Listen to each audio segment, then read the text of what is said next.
Here's how to find all the saved passwords on your iPhone. Now, if you're in a web browser like Safari or Chrome, and you're going to log into a website or an app, and you want to find those passwords, they're in two different locations. I'll walk you through both options.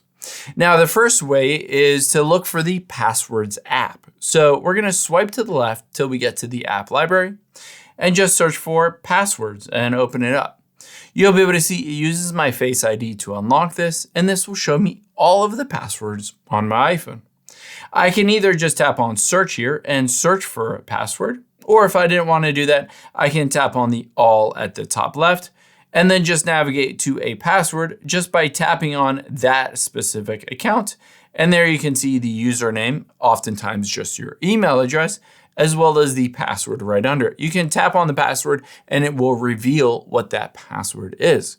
However, if you don't find all of the passwords on here, there is a second place to look on your iPhone to be able to see other passwords as well. So let's hop out of here and still go to the app library. And instead of the Passwords app, we're going to search for Google Chrome and see if those passwords are saved within Google.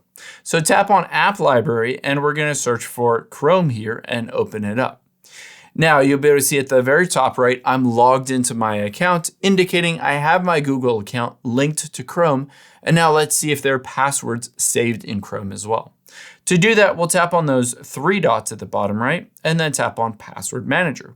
Here you can see, again, it uses my Face ID to unlock it. And there is all my passwords. I can tap on any of these. And again, it shows my username, oftentimes my email address, as well as my password. I can tap on that little I right next to it, and it will reveal what that password is if you need to share it with somebody or use it to log in, maybe on another device.